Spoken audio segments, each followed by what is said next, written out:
KPI பாலாவை பற்றி ஏகப்பட்ட சர்ச்சைகள் ஓடிட்டு இருக்கு. மறுபடியும் ஆதாரங்களை வெளியிட்டாங்க. இதுல சம்பந்தப்பட்டிருக்கக்கூடிய பாலா எந்த பதிலையும் இதுவரைக்கும் நேர்மையாக வெளியில சொல்லல. வந்துக்கிட்டாரு இந்த மாதிரி என்ன ரொம்ப வருத்தமாக இருக்குது அப்படின்னாரு. நான் வீடியோ போட்டது ஒரு கஷ்டமாக இருந்ததுன்னாரு. அப்போ நான் சொன்னேன், இல்லைப்பா நான் நீ நல்லா தான் பண்ணிட்டு இருக்கேன்னு சொல்லியிருக்கேன். யாரோ பின்னாடி யாருன்னு பின்னாடி இருந்தா ஏற்கிறா, ஏன்னா இப்படிலாம் பேசுறீங்க, தெரியாமல் பேசுறீங்க, யாருமே எங்கிட்ட கேள்வி கேட்க மாட்டேங்கிறீங்களே, நீங்களே ஒன்று ஸ்கிரிப்ட் பண்ணி பேசிட்டு இருக்கீங்கன்னு நம்மளை சொல்கிறாப்புல. நான் தானே உங்கள்கிட்ட கேள்வி கேட்க மாட்டேன்னா, நீ இப்போ உங்கள்கிட்ட கேள்வி கேட்டால் தான் பதில் சொல்லணுமா? நீ இப்போ செல்ஃபி வீடியோ எடுத்து போட்டியா? அப்போ யாராவது கேள்வியாக கேட்டாங்க? இல்லை. அப்போ அதே மாதிரி செல்ஃபி வீடியோ எடுத்து போட வேண்டியதானே. இப்போ நீ இவர் கொடுத்துருக்காருனாலுமே அந்த அமைப்பாவது பேசியிருக்கணும். இல்லையே எனக்கு ஆம்புலன்ஸ் நல்லா தானே ஓடுது, நல்லா தானே இருக்குது, எங்களோட ப்ரூஃப் இருக்குன்னு அவங்க தான் ஒன்று சொல்லணும். அவங்களும் யாரும் பேசலை. அதுதான் இப்போ எல்லாத்துக்குமே ஒரு மர்மமாகவே இருக்குது, ஏன் இப்படி நடக்குது அப்படின்னு. சார், வீடியோ எடுத்து போடுறது கூட என்னை பொறுத்த வரைக்கும் செகண்டரி சார். நான் சொன்னது அந்த வீடியோ எடுத்து போடும்போது செய்யன விஷயத்த கரெக்டாக செஞ்சீங்களா இல்லையா? வீடு கட்டித்தரணும் அப்படின்னு போகிறாரு. வீடு கரெக்டாக கட்டியிருக்கீங்களா? செங்கலுங்கெல்லாம் கரெக்டான சிமெண்ட் கலவையெல்லாம் இருக்கா? அதை நீங்கள் வீடியோ எடுத்து போடுங்க, படமாக எடுத்து போடுங்க, இல்லை 10 பேரை வச்சு நின்று போடுங்க, எல்லாரையும் கைகோத்து போடுங்க, என்ன வேணாலும் போடுங்க. செஞ்சுட்டா யாரும் குறை சொல்ல மாட்டாங்க. ஆம்புலன்ஸு பழசாக இருக்காது, ஏன் கொடுத்தீங்கன்னு கேட்குறேன். ஆம்புலன்ஸுங்கிறது பப்ளிக் டிரான்ஸ்போர்ட், ஆட்டோங்கிறது பப்ளிக் டிரான்ஸ்போர்ட். பப்ளிக்காக செய்கிறேன்னா ஒருத்தருக்கு 2 பேருக்கு செய்கிறது வேறு. ஒரு 8-9 செய்கிறோம் அப்படின்னா அரசாங்கத்தில் போய் ஐயா இந்த மாதிரி இடத்துல நான் இது சொன்னாங்க, இதை நான் செய்யலாம் சொல்லி தான் ஆகணும். இங்கே எல்லாரும் சட்டத்தை கையில் எடுத்துக்க முடியாதுன்னு சொல்லுவாங்க இல்லையா, அந்த மாதிரி நம்ம எடுத்துக்க முடியாதுல்ல. தமிழ் வாய்ஸ் நேயர்களுக்கு வணக்கம். கேபிஐ பாலாவை பற்றி இன்னைக்கு நம்ம பேச போகிறோம். நம்மளோடு கலந்துரையாடுவதற்கு திரைப்பட நடிகர் ஆதம் சார் அவர்கள் இருக்கிறார். சார் வணக்கம். வணக்கம். கேபிஐ பாலாவை பற்றி ஏகப்பட்ட சர்ச்சைகள் ஓடிட்டுருக்கு. மறுபடியும் ஆதாரங்களை வெளியிட்டாங்க. நம்மவுமே ஏற்கனவே பேசணும். ஆனால் இதில் சம்மந்தப்பட்டிருக்கக்கூடிய பாலா எந்த பதிலையும் இதுவரைக்கும் நேர்மையாக வெளியில் சொல்லலையே. இதை எப்படி பார்க்குறீங்க? இல்லை, அதுதான் இப்போ எல்லாருக்குமே மிகப்பெரிய ஒரு கேள்விக்குறியாக இருக்குது. ஏன் ஒரு நேரில் ஒரு பதில் சொல்ல மாட்டேங்கிறாரு அப்படின்னு சொல்லி. இப்போ கேபிஐ பாலாவை பற்றி நான் அன்றைக்கி கூட சொன்னேன், ரொம்ப நல்ல டைப்பு தான், நல்லா தான் தானமெல்லாம் செய்கிறாரு, தர்மம் செய்கிறாரு, கண்டிப்பாக அது நல்ல விஷயமா தான் இருக்கும். இது ஏதோ வெளியிலேருந்து யாரோ ஏற்கிறாங்க, ஏதோ நடக்குது அப்படிங்கிறதான் சொன்னேன். அது மாதிரி இல்லை, வெளியிலேருந்து ஏற்கிறது தான் எனக்கும் பிரச்சனையாக இருக்குது, யாரோ என்ன இந்த மாதிரி சொல்கிறாங்க, இது பண்ணுறாங்க, என்னுடைய கவனம் இல்லாமல் சில விஷயம் நடந்துருச்சு அப்படிங்கிறதையாவது சொல்லணும் இல்லையா? இயல்பு ஒரு தவறு நடந்துச்சு.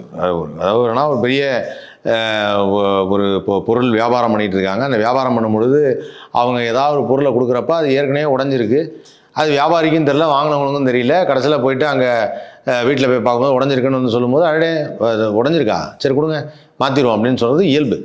தவறு நடக்கிறது தானே. எப்படி சார் அந்த வியாபாரிக்கு உங்களுக்கு தெரியாமல் நீங்கள் எப்படி கொடுத்தீங்கன்னு அவங்க கேட்குறதோ, சார் வாங்கும் போது நீங்கள் பார்க்கலையான்னு சொல்கிறது வியாபாரி அந்த வாங்கின பயனாளரை சொல்கிறதும் அது ரொம்ப தவறாக இருக்கும். அந்த இடத்துல முதல் தடவை வரும்போது ஓகே, தவறு நடந்தால் அதை மன்னிச்சுக்கோங்க, மாற்றிக்கலாம் அப்படின்னு சொல்லணும். 8 ஆம்புலன்ஸ் இந்த மாதிரி ஆவணம் கொடுத்துருக்காங்க. ஆவணம் கொடுத்தப்போ எதுவுமே சரியில்லை, எல்லாம் ஃபேக்கு, ஆர்சி ஃபேக்கு, இது ஃபேக்கு, இன்சூரன்ஸ் ஃபேக்குன்னு சொல்கிறப்போ சரி நேராக போய்ட்டு நான் கொடுத்துருப்பா, அவங்களுக்கு கொடுத்த காசுல எனக்கு அந்த மாதிரி பண்ணியிருக்கீங்க, ரொம்ப தப்பு, காசு தூக்கி போடுங்க, நீங்கள் இதெல்லாம் கிராப்பில் தூக்கி போடுங்க, நான் என்னால் முடிஞ்ச லெவலுக்கு என்ன பண்ணணுமோ இனிமேல் புதுசாக எல்லாத்துக்கும் செய்கிறேன், நான் ஒரு செகண்ட் ஹேண்டுக்கு நல்ல ஆம்புலன்ஸு கரெக்டான ஆவணத்தோடு வாங்கி தரேன், அதை பயன்படுத்திக்கங்க அப்படின்னு பாலா சொல்லலாம். பாலாக்காக செய்கிறதுக்கு நிறைய பேர் நீ காத்தும் இருக்காங்க. சரி, பெரிய பணக்காரவங்க பாலா செய்கிறாருன்னா அவருக்கு நான் ஹெல்ப் பண்ணுறேன், நல்ல விஷயம் தானே செய்கிறாரு, அவங்களுக்கும் அதில் ஒரு சந்தோஷம், ஒரு மகிழ்ச்சி, ஓகே ஃபைன் செய்கிறாங்கிறது செய்யலாம்ல. அதை டக்குன்னு சொல்லிட்டு போகலாம்ல. இதுக்கு ஏதோ ஒரு 2 நாளாவது 3 நாளாவதுங்கிறது சொல்கிறதெல்லாம் ரொம்ப இதுவாக இருந்தது. அது என்கிட்ட பேசினார் பாலா, பேசினாப்புல. பேசும்போது நான் சொன்னேன், ஏன் இப்படி பண்ணுற, எதாவது இருந்ததுன்னா டக்குன்னு சொல்லுப்பா, உன்னை பற்றி தான் எல்லோரும் சொல்லிகிட்டு இருக்காங்க, எல்லோரும் சொல்லும்போது உன்னை பற்றி குறை சொல்லலை, அவர் தான் அதான் புரிஞ்சுக்கணும். அது திரும்பி அவரை பற்றி குறை சொல்லலை.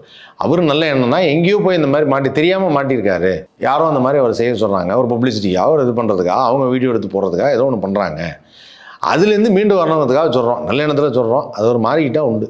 இல்லை, அந்த விஷயங்களும் உங்கள்கிட்ட பேசிக்கிட்டார். நீங்கள் ஃபோன் பண்ணும்போது அந்த விஷயங்களை உங்கள்கிட்ட பகிர்ந்துக்கிட்டாரு. இந்த மாதிரி என்ன ரொம்ப வருத்தமாக இருக்குது அப்படின்னாரு. நான் வீடியோ போட்டது ஒரு கஷ்டமாக இருந்ததுன்னாரு. அப்போ நான் சொன்னேன், இல்லைப்பா நான் நீ நல்லா தான் பண்ணிட்டு இருக்கேன்னு நான் சொல்லியிருக்கேன், யாரோ பின்னாடி இருந்தேன், யாருன்னு பின்னாடி இருந்தால் ஏற்கிறா, ஏன்னா இப்படிலாம் பேசுகிறீங்க, தெரியாமல் பேசுகிறீங்க, யாருமே எங்கிட்ட கேள்வி கேட்க மாட்டேங்கிறீங்களே, நீங்களே ஒன்று ஸ்கிரிப்ட் பண்ணி பேசிகிட்டு இருக்கீங்கன்னு நம்மளை சொல்கிறாப்புல. நான் சொன்னேன் உங்கள்கிட்ட கேள்வி கேட்க மாட்டேன்னா நீ இப்போ உங்கள்கிட்ட கேள்வி கேட்டால் தான் பதில் சொல்லணுமா? நீ இப்போ செல்ஃபி வீடியோ எடுத்து போட்டியா? அப்போ உன்னை யாராவது கேள்வியாக கேட்டாங்க? இல்லைல்ல. அப்போ அதே மாதிரி செல்ஃபி வீடியோ எடுத்து போட வேண்டியதானே? எவ்வளோ நேரம் ஆகுது? இல்லை, ஆனால் இந்த கேள்விகள் எல்லாம் பாலாவை நோக்கி வைக்கிறது தானே. இப்போது நம்ம பேசுகிறதும் சரி, உமாபதி சார் பேசுகிறதும் சரி, மற்ற வீடியோக்களும் சரி, பாலாவை நோக்கி கேள்வி எழுப்பக்கூடியது தானே இது எல்லாமே. இது புரியாமல் போகிறதுக்கான காரணம் இப்போது இது வந்து பின்னாடி யார் இருந்து இயக்கினாலுமே முகம் யாரோடதுங்கிறது தான் முக்கியம். அந்த முகம் வந்து இவரோடது இல்லையா? ஸோ அந்த முகம் இவரோடதுன்னா இப்போ இவரை தானே கேட்பாங்க. You are the face of that incident. நான் அந்த இடத்துல வந்து இந்த மாதிரி ஆம்புலன்ஸ் கொடுத்தேன், இந்த மாதிரி மக்களுக்கு உதவி செஞ்சேன். தம்பி உதவி செஞ்சீங்களா, என்னாச்சு, ஏன் இப்படி வந்தது அப்படின்னு அவரை தானே கேட்பாங்க. அப்போ அவர் பதில் சொல்லித்தானே ஆகணும். அவர் சொல்லாமல் இருக்கிறது தான் இப்போ எல்லாருக்கும் கேள்விக்குரியார். இல்லை ஃபஸ்ட்டு எல்லாரும் என்ன சொன்னாங்க, இல்லை பாலம் நல்லா வருங்க, பதில் சொல்ல மாட்டேங்க. பதில் ஏன் பதில் சொல்ல மாட்டேங்கிறாரு? ஏன் வந்து 2 நாள் ஆச்சு 3 நாள் ஆச்சு ஏன் சொல்ல மாட்டேங்கிறார்? இப்போது ஒன்று நீங்கள் வந்து ப்ரெஸ் மீட்டை கூப்பிட்டு நீங்கள் எல்லாருக்கும் சொல்லணும் இது ஒரு பெரிய சர்ச்சையாக இருக்கேன்னு. நீங்கள் இப்போ ஒரு நடிகர் ஆகிட்டீங்க, ஒரு பெரிய கதாநாயகன் ஆகிட்டீங்க. இல்லை நீங்கள் உங்கள் ஃபோனில் தானே எடுத்து எப்பவுமே பண்ணுறீங்க. உங்கள் ஃபோனை எடுத்து நேராக ஒரு வீடியோ பண்ணி டக்குன்னு போட்டுற வேண்டியது தானே. அந்த சோசியல் மீடியா அந்த நீங்கள் சொன்னீங்களே ஏதோ ஒன்று அந்த இன்ஸ்டாகிராமில் நான் போடுறதுனால என்ன காசாக வருதுன்னு, காசாக வரப்போது போட்டுற வேண்டியது தானே. டக்குன்னு அந்த இன்ஸ்டாகிராமில் ஒரு வீடியோ போட்டுற வேண்டியது தானே. ஏன் அதுக்கு என்ன இந்த தயக்கத்தை தான் நம்ம கேள்வி கேட்குறோம். அதுக்கு என்ன நாள் குறிச்சிருக்காருன்னு தெரியலையே. அதை நான் சொல்லிட்டேன், நேற்றே சொல்லிட்டேன். இன்றைக்காவது போட்டிருக்கணும், இன்றைக்கி போடணும், இன்னைக்கு போட்டுறணும். அந்த வீடியோவை போடணும். 4 நாள் ஆகும் 5 நாள் ஆகுங்கிறாப்புல. அது என்ன தெரில. பேசுறதுக்கு ப்ரிப்பேர் பண்ணுறாரா என்ன? நான் நைட் வரைக்கும் வெயிட் பண்ணுறேன், போட்டாருன்னா சந்தோஷம். இப்போ யாருமே உதவி பண்ணலை, நான் உழைச்சி சம்பாதிக்கக்கூடிய காசு தான் நான் இந்த ஆம்புலன்ஸ் எல்லாம் வாங்குறதுக்கு பயன்படுத்துகிறேன் அப்படிங்கிறத சொல்கிறார். ஒரு ஆம்புலன்ஸை நடத்தணும்னா சாதாரண விஷயம் இல்லை. அதுக்கு வந்து டிரைவர் போடணும். காலையில் ஒரு டிரைவர்னா ராத்திரி ஒரு டிரைவர் போடணும். இது எங்கெங்கே போகுது, இதை வழி நடத்துறதுக்கு ஆட்கள் வேணும், பெட்ரோல் போடணும், டீசல் போடணும், மெயின்டெனன்ஸ் பண்ணணும். இவரே நேரடியாக பண்ணாலும் சரி, இல்லைன்னா ஏதாவது ஒரு அமைப்பு, இப்போ மலைவாழ் மக்களுக்கு கொடுத்தான்னு சொல்கிறாரு, அங்கே ஏதாவது நற்பணிகள் பண்ணக்கூடிய அமைப்புகள் இருக்கும், இளைஞர்கள் இருப்பாங்க. அப்படி வந்து ஒப்படைச்சிருக்கக்கூடிய வாய்ப்பு இருக்குது. உண்மையிலே அவர் சொல்கிற மாதிரி இது பண்ணியிருந்தா, அந்த ஆம்புலன்ஸ் இயங்குறதாக இருந்தால். அப்படி யாருமே வந்து இதுவரைக்கும் பதிவு போடலை, நாங்கள் நடத்திட்டு இருக்கோம் அப்படிங்கிற விஷயங்கள். ரொம்ப சரியான ஒரு கேள்வி நீங்கள் கேட்டுறீங்க. என்னன்னா இப்போ இவர் வந்து கொடுத்துருக்காருனாலுமே அந்த அமைப்பாவது வந்து பேசியிருக்கணும். இல்லையே எனக்கு ஆம்புலன்ஸ் நல்லா தானே ஓடுது, நல்லா தானே இருக்குது, எங்களோட ப்ரூஃப் இருக்குன்னு அவங்க தான் வந்து சொல்லணும். அவங்களும் யாரும் பேசலை. அதுதான் இப்போ எல்லாத்துக்குமே ஒரு மர்மமாகவே இருக்குது, ஏன் இப்படி நடக்குது அப்படின்னு. அப்போது எல்லா விஷயமுமே இப்படி ஒரு ஷூட்டிங் திட்டத்தோடையே நடக்க அப்படிங்கிறது தான் நம்முடைய கேள்வியாக இருக்குது. நான் சில வீடியோக்கள்லாம் பார்த்தேன் சார். ஏற்கனவே நம்ம பேசியிருக்கிறோம். தம்பி வீடு இல்லை பாருங்கன்னு சொன்னோன்னா இவர் ஒரு பெரிய ஒரு என்ன ஒரு இந்த உலகத்திலே மிகப்பெரிய மாற்றத்தை நிகழ்த்துகிற ஒரு நபர் மாதிரி ஒரு வாராரு.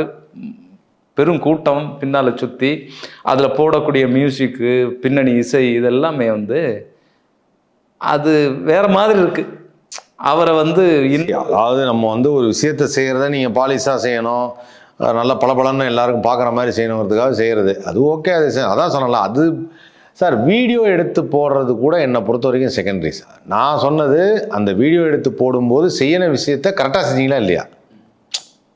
வீடு கட்டித்தரணும் அப்படின்னு போகிறாரு, வீடு கரெக்டாக கட்டியிருக்கீங்களா, செங்கலுங்கெல்லாம் கரெக்டான சிமெண்ட்டு கலவையெல்லாம் இருக்கா, அதை நீங்கள் வீடியோ எடுத்து போடுங்க, படமாக எடுத்து போடுங்க, இல்லை 10 பேரை வச்சு நின்று போடுங்க, எல்லாரையும் கைகோத்து போடுங்க, என்ன வேணாலும் போடுங்க. செஞ்சுட்டா யாரும் குறை சொல்ல மாட்டாங்க.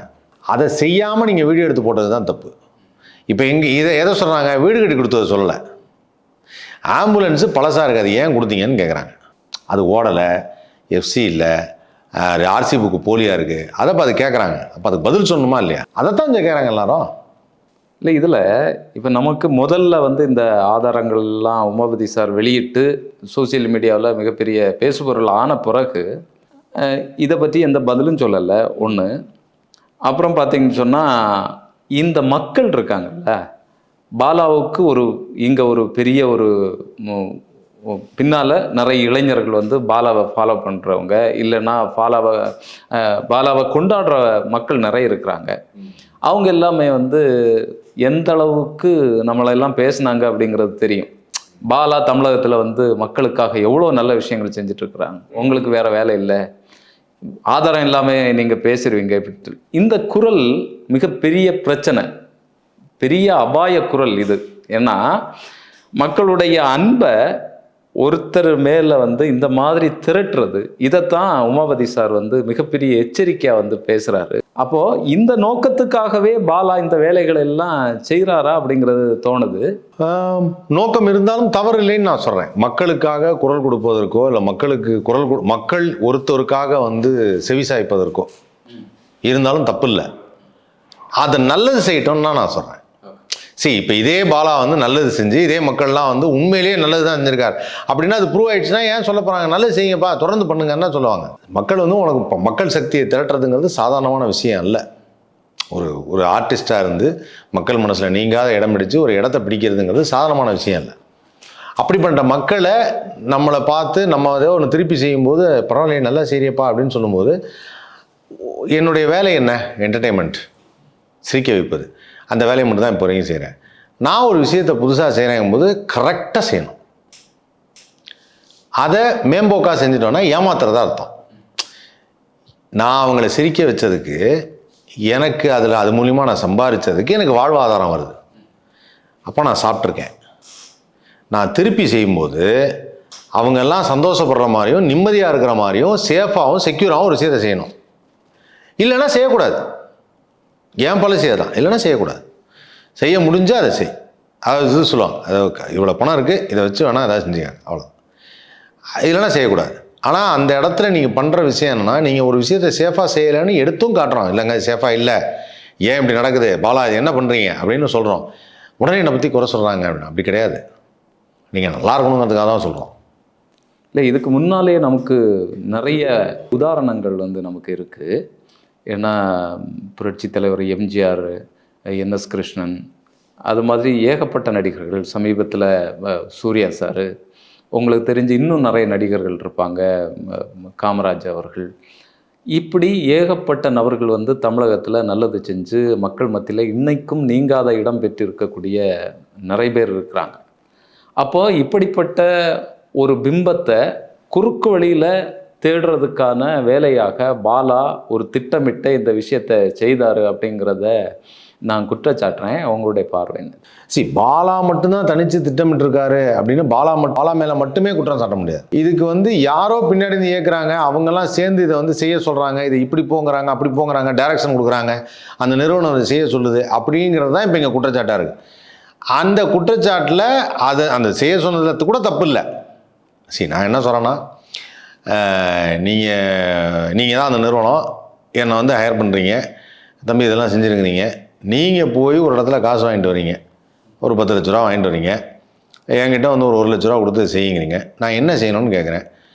நீ என்ன பண்ணுன்னா, 2 பசங்களுக்கு வேலை செய்கிறதுக்கு பைக்கு தேவைப்படுது, ஓகேவா? அந்த 2 பைக் வாங்கி தரணும். 2 பைக்குன்னா எப்படியும் ஒரு 2 லட்ச ரூபா 2.5 லட்ச ரூபா வந்துடுமே அப்படின்னா, இல்லை நாங்கள் செகண்ட் ஹேண்டுக்கு நல்ல பைக் பார்த்து வாங்கி வச்சுருக்கோம், ஒரு 50,000 1 லட்ச ரூபாய்க்கு செய்ய போகிறோம், சரியா? எந்த பைக்குங்க? இந்த பைக், அந்த பைக் செய்ய போகிறோம் அப்படின்னா அதை செய்யணும். ஓகே, இப்போது செகண்ட் ஹேண்டுக்கு ஒரு பைக்கு ஒரு பர்டிகுலராக நல்ல ஒரு இதுவோட கண்டிஷனோட பர்ஃபெக்ட் பேப்பரோட ஒரு பைக்கை கொடுக்குறாங்க. யார்? நீங்கள் தான் அந்த நிறுவனம், நீங்கள் கொடுக்குறீங்க. கொடுத்து பாலா வந்து செய்கிறாரு. சரி, ஓகே நான் செஞ்சுருவோம், இது நீ வந்து உனக்கு காசு கொடுத்துட்றம்பா, நீ வந்து அங்கே நின்று நீ கொடுத்த மாதிரி ஒரு விஷயத்தை செய். ஏன்னா நாங்கள் கொடுத்தா டைரெக்டாக சொல்ல முடியாது, இப்படி வச்சுக்கலான்னு வச்சுக்கோங்க, நீ பண்ணுப்பா அப்படின்னே சொல்கிறாங்கன்னு வச்சு. ஓகே, இதில் எல்லாரும் நன்மை அடையணும். இங்கே பணம் இங்கேருந்து வந்தது உண்மை அப்படின்னு ஒரு விஷயம் சொல்கிறாங்க. அதை தான் இன்றைக்கி வந்து உமாபதி கிருஷ்ணன் அவர்கள் சிஎஸ்ஆர் ஃபண்ட்ஸ் பற்றி சொல்கிறாங்க. சிஎஸ்ஆர் ஃபண்ட்ஸ் வந்து ஒருத்தர்லேருந்து வாங்கியிருக்காங்க. வாங்கிட்டு அது ஒரு நிறுவனம் வாங்கி அந்த நிறுவனம் என்ன பண்ணுது, இந்த மாதிரி பையனை வச்சு நான் பண்ணுறேன் அப்படின்னு சொல்லும்போது இந்த பையனுக்கு கொஞ்சம் காசையும் கொடுத்துட்டாங்க. இந்த நடுவில் ஒன்று இருக்குல்ல, என்ன கொடுக்குறோன்னு ஒன்று இருக்குல்ல, அதை கரெக்டாக கொடுத்துருணும்ல. அதை ரொம்ப தரம் தாழ்த்தி கொடுத்தோன்னு வச்சுங்களேன், அப்போ இவங்க ஆதாயம் அடைஞ்சிட்டாங்க பணத்தில், இவரும் பணம் வாங்கிட்டாரு, பப்ளிசிட்டியும் வந்துருச்சு. இந்த நடுவில் பொருள் வாங்கினதுக்கு நஷ்டம் இல்லை, அது தப்பு இல்லை, அதுதான் சொல்லுவாங்க. இல்லை, இங்கே இருக்கக்கூடிய சாதாரண மக்களுடைய வறுமையை வந்து பெரிய வியாபாரமாக பிஸ்னஸாக இதில் மாற்றிட்டாங்க அப்படிங்கிற ஒரு குற்றச்சாட்டும் எழுது. இதை எப்படி பார்க்க? வறுமையை பயன்படுத்தி கொள்வது அப்படின்னு ஒன்று இருக்குது. வறுமை, இன்னொருத்தருடைய வறுமையை இன்னொருத்தர் பயன்படுத்திக்கிறதுங்கிறது ரொம்ப காலமாக நடந்துட்டு இருக்கிற ஒரு விஷயம். அதில் நல்லதும் செய்யலாம், அடிமைகளாகவும் நடத்துகிறாங்க, இல்லை இந்த மாதிரி பொய்யும் சொல்கிறாங்க, எல்லாமே இருக்குது. ஆனால் என்னை பொறுத்த வரைக்கும் அதை பயன்படுத்துவதுன்னு முடிவு பண்ணிட்டீங்கன்னா நல்லது செஞ்சுருங்க. ஓரளவுக்காவது சொல்கிறது கரெக்டு தானே. ஒரு வண்டி ஒருத்தனை வந்து வண்டியே இல்லை சார், இங்கேருந்து 20 கிலோமீட்டர் டெய்லி நாங்கள் போயிட்டு வரணும் சார், எனக்கு ஒரு பைக் இருந்தால் நல்லாயிருக்கும், ஒரு சும்மா ஒரு ஒரு எக்ஸல் சூப்பர் இருந்தால் நல்லாயிருக்கும் அப்படின்னு ஒன்று சொல்கிறான்னு வச்சுக்கோங்க. சரி, இந்த 20 கிலோமீட்டர் போகிறது கஷ்டமாக இருக்காப்பா, நல்ல வண்டி ஒன்று வாங்கி தரேன், இந்த புது வண்டியாக வாங்கி தரேன், இல்லை பழைய வண்டி ஒன்று வாங்கி தரேன், அந்த வண்டியை கொஞ்சம் வச்சுக்கிறியா, ஆனால் இந்த மாதிரி செகண்ட்ஸுக்கு ஒரு வண்டி, அந்த வீடியோ போடும்போதே நான் இந்த மாதிரி செகண்ட்ஸுக்கு ஒரு வண்டி வாங்கணும், அது பண்ணோம், உண்மையிலே அந்த பையனுக்காக செஞ்சதே நான் சந்தோஷமாக இருக்கேன். செகண்ட்ஸ் வண்டி அதோட தப்பு இல்லைங்கிறேன். அதை செஞ்சதில் ஒரு திருப்தி வேணும், அவனுக்கு ஒரு பயன் இருக்கணும்ல. அதான் அவன் வறுமையை நாம் பயன்படுத்துவதுன்னா, நான் அதை கொடுத்தது மூலிமா நான் வந்து அது பயனடைகிறேன், அந்த வீடியோ போட்டது மூலிமா நான் பயனடைகிறேன் 1, அந்த வீடியோ போட்டது மூலிமா 4 பேருக்கு இந்த மாதிரி உதவி செய்யணுங்கிற எண்ணம் வருதுங்கிறது 2, கொடுத்தவன் யார் வாங்கினாங்களோ அவங்க பயனடைகிறாங்க 3. ஆனால் இங்கே என்னென்னா ஒரு ஆம்புலன்ஸை கொடுக்கும் பொழுது அந்த 3வது கேட்டகரியில் பயனே அடையலை. அப்போ அவங்களுடைய வறுமையை, மலைவாழ் மக்களுக்கு கொடுத்ததா சொல்கிறாங்க இல்லையா, அவங்களுடைய வறுமையை நீ யூஸ் பண்ணி வீடியோ எடுக்கிறீங்க, ஒருத்தர் சிஎஸ்ஆர் ஃபண்ட்ஸ் வருது, எல்லாம் பண்ணுறாங்க, ஆனால் அந்த இடத்துல பயனடையலையே, பயன் இல்லை. அதுதான் இங்கே எல்லாருக்கும் ஒரு நெருடலான விஷயம். இது மிகப்பெரிய ஒரு சமுதாய சிக்கல்னு சொல்லி எனக்கு தோணுது சார். அதாவது நம்மளை காப்பாற்றுறதுக்கு, நம்மளுடைய வாழ்க்கையை மேம்படுத்துறதுக்கு அரசாங்கம் வந்து வராது, அரசு நிறுவனங்கள் வராது. இப்போ இவர் சொல்லக்கூடிய ஹாஸ்பிட்டல் நானே கட்டுறேன் அப்படின்னு சொல்கிறாருல்ல, இப்போ இந்தியாவிலே தமிழகம் வந்து மருத்துவத்துறையில் உன்னதமான நிலையில் வந்து இன்னைக்கு இருக்குது. அதை பலரும் வந்து சொல்லிட்டு இருக்கிறாங்க. அப்போது அரசாங்கத்தின் பேர்லேயே ஒரு குற்றச்சாட்டு வந்து மறைமுகமாக எழுது இதில். இன்னொன்று, நம்மளை காப்பாற்றுறதுக்கு இந்த மாதிரியான பிதாமகர்கள் வந்து வருவாங்க, நம்முடைய வறுமையை போக்குறதுக்கு, நமக்கு உதவி செய்கிறதுக்கு. இப்படி ஒரு கட்டமைப்பை வந்து, ஒரு மனநிலையை, உளவியலை சமூகத்தில் இது உருவாக்குதில்ல. கரெக்டு. அதாவது என்னென்னா, சமூகத்தில் அந்த மாதிரி ஒரு எண்ணத்தை விதைக்கிற மாதிரியான ஒரு விஷயமா இருக்குது. அதாவது எப்பவுமே நம்ம வந்து கஷ்டத்தில் இருக்கும்போது ஒரு தேவதை மாதிரி ஒருத்தர் வந்து உதவி செய்வாங்க அப்படின்வாங்கல்ல, அது வந்து இந்தோ நான் தான் அந்த தேவதை அப்படின்னு சொல்கிறது ஒன்று இருக்கு இல்லையா, அது மாதிரி ஒரு தோற்றத்தை கொடுக்குது. சரியா? சரி, இன்றைக்கி வந்து எந்த அரசாங்கம் வந்தாலும், யார் இருந்தாலும், ஒரு விஷயத்தை நம்ம செய்யணும்னு முடிவு பண்ணிட்டோம்னா, சில பெரிய விஷயங்களை, இது போன்ற பொதுவான விஷயங்கள், அதாவது நான் ஒரு ஹோமுக்கு போகிறேன், ஒரு காப்பகம், வயதானவர்கள் இருக்காங்க, ஒரு குழந்தைகள் காப்பகம், நிறைய குழந்தைகள் வந்து கைவிடப்பட்ட குழந்தைகள் இருக்காங்க, அவங்களுக்கு நான் செய்யணும்னு நினைக்கிறேன். அது என்னுடைய பர்சனல். நான் போய் செய்கிறேன், சாப்பாடு போடுறேன், சந்தோஷமாக இருக்காங்க.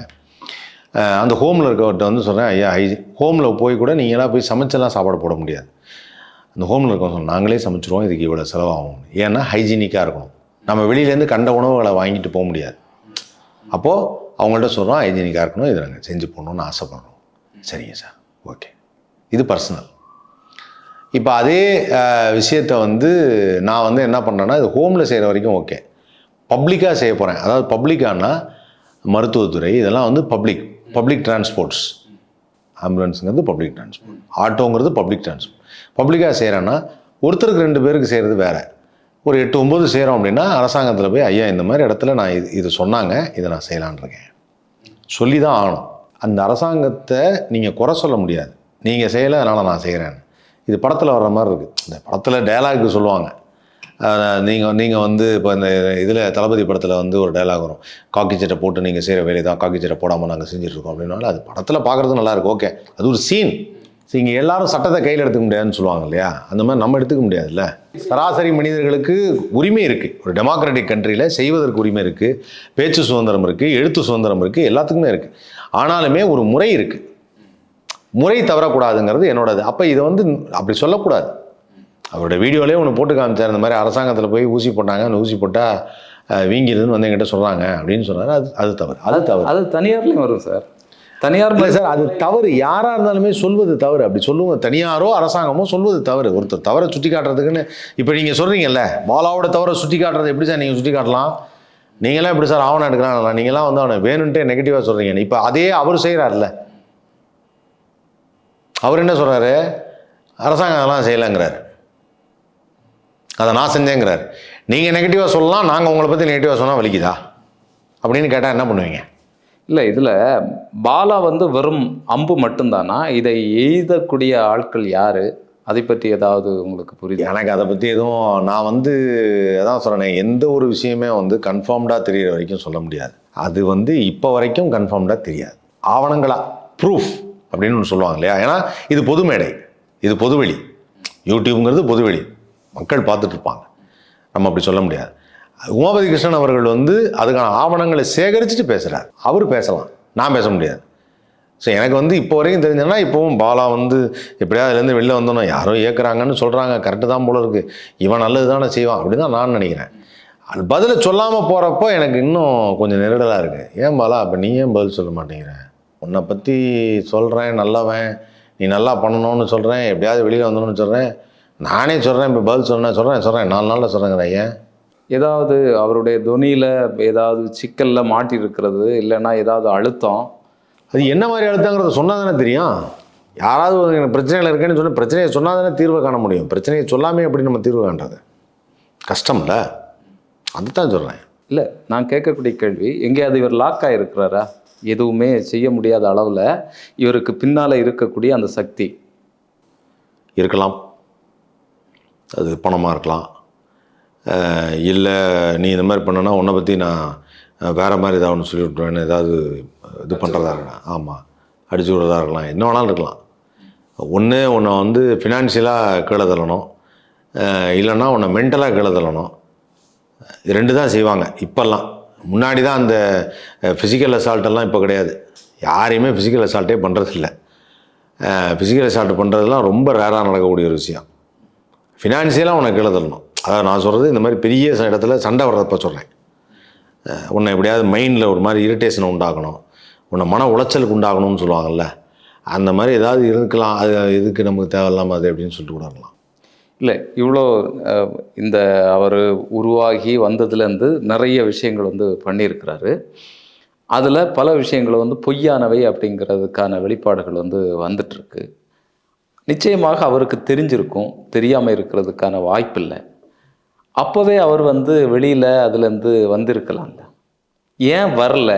அப்போது அவருக்கான ஒரு லாபத்துக்காக அதை வந்து பிடிச்சிட்டு இருந்திருக்கலாம். அடிக்ஷன் ஒன்று சொன்னீங்கல்ல, மேபி அது அடிக்ஷனாக இருக்கிறதுக்கு வாய்ப்புகள் இருக்குது. சரி, சமீபத்தில் கூட அமுதவாணன் ஒரு இன்டர்வியூ போடும்போது, அந்த இன்டர்வியூவில் நேற்று பார்க்குறேன், அதை பார்க்குறப்போ அந்த மாதிரி வந்து பாலாவுடைய ஃபேமிலி எவ்வளோ கஷ்டப்படுவாங்க, அவங்க அதை கேட்டாங்கன்னா எவ்வளோ இதுவாகும், பாலா வந்து அழுதுட்டுருக்காப்புல அப்படிங்கிறாங்க.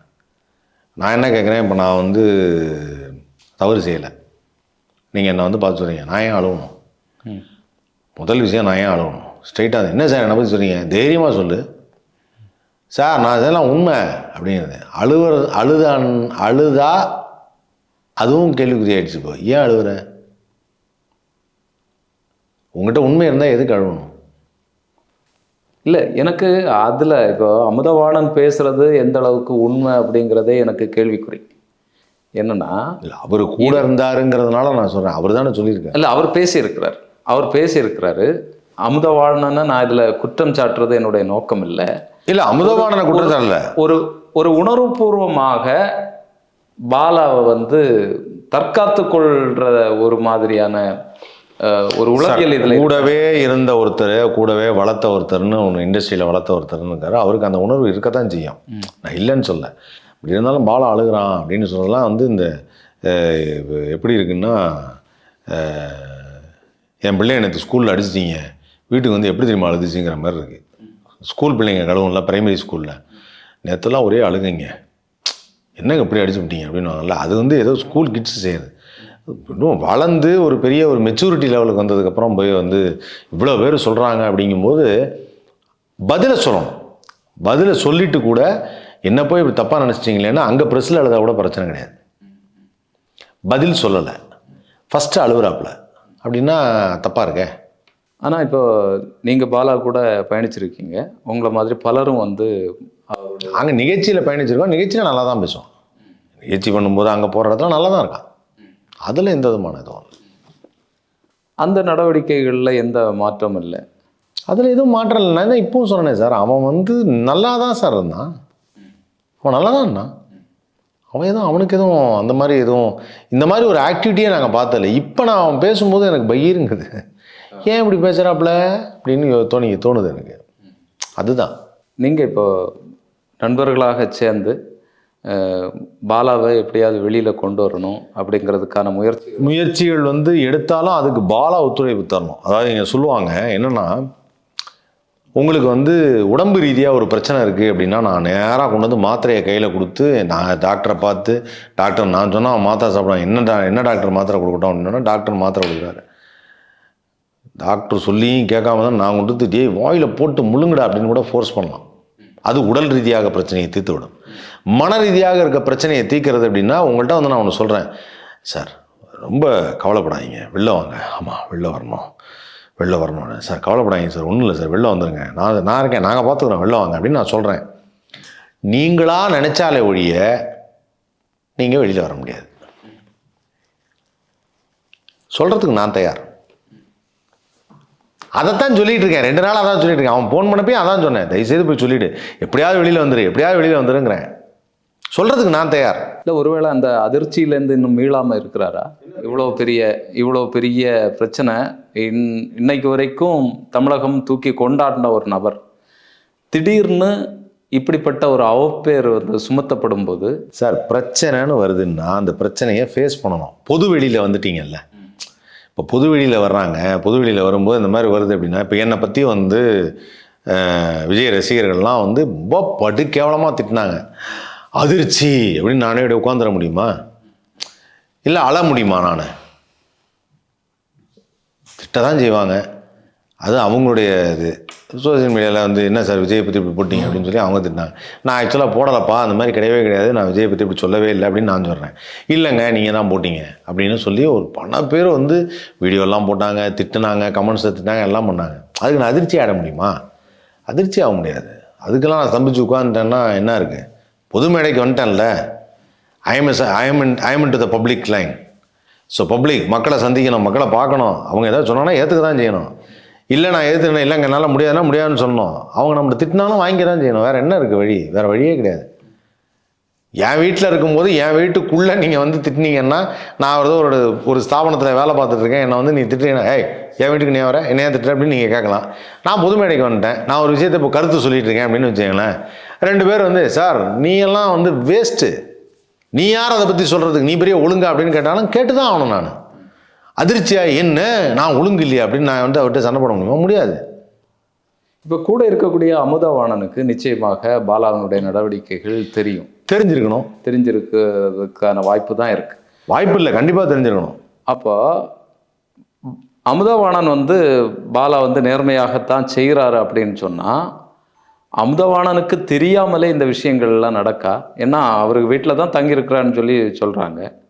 அப்படி ஒரு சூழ்நிலை இருக்கிறதுக்கான வாய்ப்பு இருக்கா? அவருடைய தனிப்பட்ட சிந்தனைன்னு ஒன்று இருக்குல்ல. அமுதவாணனுக்கு தெரிஞ்சிருந்தாலும் இப்போ நான் வந்து வெளியில் போய்ட்டு வரேனே, இந்த அவங்கள பார்த்தேனே, அது வரைக்கும் கூட சொல்லலாம். மிச்சத்தை ஃபோனில் என்ன பேசணுங்கிறத சொல்லாமல் கூட இருக்கலாம். அது நமக்கு பர்சனல், அது நமக்கு தெரியாது. அதுக்கு வாய்ப்புகள் இருக்கலாம், தெரியாமல் இருந்திருக்கலாம். அமுதவாணனுக்கு என்னப்பா அது, அவன் பார்க்கும்போது அவன் பார்வையில்னு ஒன்று இருக்குல்ல. இப்போது நம்ம வந்து ஒரு கோயிலுக்கு போகிறோம், நம்ம பார்க்கும்போதெல்லாம் அந்த கோயிலில் அந்த யானை வந்து அப்படியே ஆடிட்டு புல்லெல்லாம் சாப்பிட்டுட்டு ஆசீர்வாதம் பண்ணு இல்லைன்னா ஆசீர்வாதம் பண்ணு. திடீர்னு நம்ம ஒரு நாள் ஊரில் இல்லை, ஒன்று சொல்கிறாங்க, சார் அந்த கோயில் யானைக்கு மதம் முடிச்சிச்சு சார், பயங்கரமாக அடித்து தூக்கி போட்டுருச்சு அப்படிங்கிறாங்க. இவன் பார்வையில் நல்ல யானை தானே, அந்த யானையா பண்ணுச்சு, என்னையா டெய்லி வந்து தேங்காய் எடுத்து கரெக்டாக வந்து கொடுத்தோன்னே எடுத்துக்கும், ஆசீர்வாதம் பண்ணோம். அந்த பாகனை அதை மிதிக்கிறதுக்கு வாய்ப்பே இல்லையா? அவன் வந்து அதை எவ்வளோ பாராட்டி சீராட்டி வளர்த்தான் தெரியுமா? இல்லையே அப்படின்னு நம்ப மாட்டாங்க. வராதில்ல, கரெக்டு தானே? அதுதான் இங்கேயும் சொல்கிறேன். நம் பார்வையில் நான் பார்க்குற அந்த கொஞ்ச நேரத்தில் அவன் நல்லா இருக்கான். யாருமே சார் சொந்தக்காரங்களோ கூட பிறந்தவங்களோ யாராக இருந்தாலுமே நம் பார்க்குற பார்வையில் நல்லா பேசுகிறாங்க, நமக்கு நல்லவங்களாக இருக்காங்க, மற்றவங்கள்ட்ட எப்படி இருக்காங்கன்னு நம்ம எப்படி சொல்ல முடியும்? இல்லை, ஒரு வகையில் இது வந்து பாலா சொல்கிற மாதிரியே எனக்கு பின்னால் யாருமே இல்லை, இப்படி இது வந்து நான் தெரியாமல் பண்ணேன். இப்போ உமாபதி சார் சொல்கிற மாதிரி பெரிய பின்னணியெல்லாம் பேசுகிறார் உமாபதி சார். உலக நாடுகளில் எல்லாம் என்ன நடக்கு, என்ன அரசியல் நடக்கு, யார் ஆட்டி வைக்கிறாங்க, அது வரைக்கும் பேசுகிறார். ஆனால் பாலாவினுடைய இந்த விஷயங்கள்லையும் இதை வந்து பொருத்தி பார்த்தா அப்படியே பொருந்தது. இது எல்லாமே இல்லாமல் இருக்கிறதுக்கான வாய்ப்பு கூட இருக்கு. ஆனால் ஏன் பாலா இன்னைக்கு வரைக்கும் வந்து பேசாமல் இருக்கிறதுக்கு காரணம், எப்போ வந்து பேசுவார்னு சொல்லி உங்கள்கிட்ட பேசும்போது சொன்னார். இல்லை, நான் கேட்டப்போ சொன்னேன், உடனடியாக எவ்வளோ சீக்கிரம் முடியுமோ அவ்வளோ சீக்கிரம் எல்லாத்தையும் சொல்லிடுப்பா. நீ ஒரு வீடியோ போட்டு சொல்லிவிடு, வீடியோ போட்டு சொல்லியோ ப்ரெஸ் மீட் கூப்பிட்டு சொல்லியோ சொல்லிவிடுன்னு. ஆனால் நான் உங்களுக்கு ப்ரூவ் பண்ணி, நீ எனக்கு ப்ரூவ் பண்ணணும்னு அவசியம் கிடையாது. நீ ப்ரெஸ்ஸில் கூப்பிட்டு சொல்லு. ப்ரெஸ்ஸில் பேசிட்டு நான் அந்த வீடியோ உங்களுக்கு லிங்க் அனுப்புகிறேன் அப்படின்னாப்புல. எவ்வளோ சீக்கிரம் பேச முடியும் பண்ணேன், 4 நாளைக்குள்ளே பண்ணிடுறேன் அப்படின்ட்டுருக்காப்புல. அவ்வளோதான் சொல்ல முடியும். நம்ம என்ன பண்ண முடியும்? போய் அவரை கிடுக்கிடுன்னு போட்டு கையை பிடிச்சி வந்தால் உட்கார வைக்க முடியும்? அவர் தான் சொல்லணும். அதை அவர் ஏன் லேட்டாக சொன்னார்னா அப்போ ப்ரெஸ்ஸில் கேட்பாங்க. அப்போ அவர் அதுக்கு பதில் சொல்லணும். பத்திரிகையாளர்களை வந்து பத்திரிகையாளர்களை சந்திக்கணும்னா அதான் சொன்னேன் சார், உண்மை இருக்கணும் சார். நம்மக்கிட்ட மடியில் கணா இல்லை, உண்மை இல்லைன்னா பத்திரிகையாளரை சந்திக்கணும். பத்திரிகையாளர்களை சந்திக்க மாட்டோம் அப்படின்னா அவங்க கேட்குற கேள்வி ஏதாவது கேட்டாங்கன்னா என்ன பண்ணுறது அப்படின்னா, நான் ஒரு வீடியோ எடுத்து போடுறேன் அப்படிங்கிறது அதுவே எனக்கு ஒரு மாதிரி இருக்குது. இல்லைப்பா, வீடியோலாம் எடுத்து போடாத. இது ஒரு தேசிய லெவலில் நீங்கள் தமிழ்நாடு ஃபுல்லாக பேசிட்டு இருக்க ஒரு விஷயம். பல வெளிநாடுகளில் இருக்கக்கூடிய தமிழர்கள் எல்லாரும் என்ன சார் பாலாவை எப்படி அப்படிங்கிறாங்க. அவங்களுடைய அந்த டவுட்டெல்லாம் கிளியர் பண்ணு. ப்ரெஸ் மீட் கூட வணக்கம் சார், சொல்லுங்கள் சார், சாரி சார், இந்த மாதிரி கொடுத்துட்டேன் அப்படின்னு. சார் சாரி சொன்னதுக்கப்புறமும் ப்ரெஸ்ஸில் திருப்பிலாம் கேட்க மாட்டாங்க.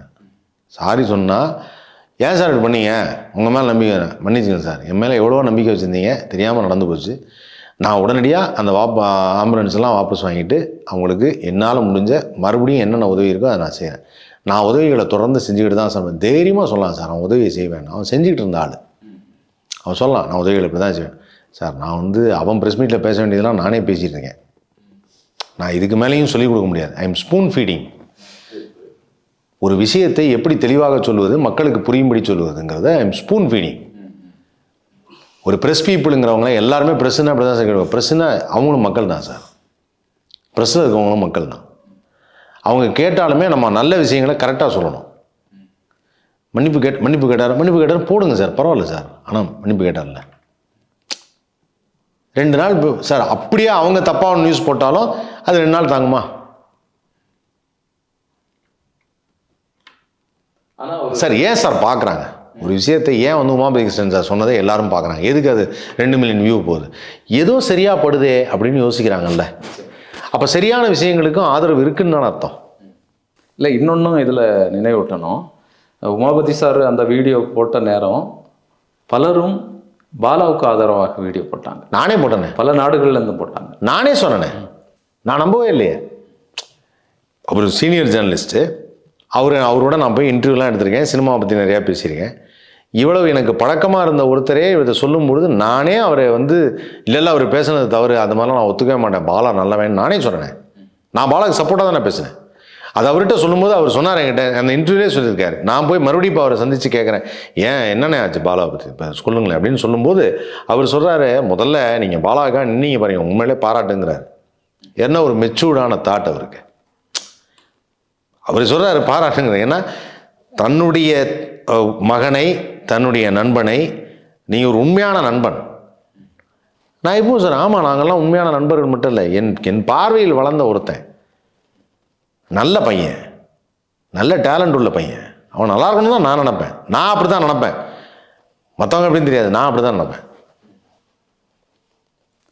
ஓகே. ஆனால் பாலாவினுடைய இந்த மாற்றம், பாலாவின் பற்றிய இந்த சர்ச்சைகள் வந்து உண்மையிலே பாலாவை ரசிக்கக்கூடிய லட்சோப லட்சம் தமிழர்களுக்கு மிகப்பெரிய அதிர்ச்சி தான். வரக்கூடிய நாட்களில் என்ன நடக்கு அப்படிங்கிறத பார்ப்போம். பாலா என்ன பேசுகிறார் அப்படிங்கிறதை நம்ம பொறுத்திருந்து பார்க்க வேண்டியது இருக்குது. உங்களுடைய நேரத்திற்கும் கருத்திற்கும் நன்றி. கண்டிப்பாக நன்றி.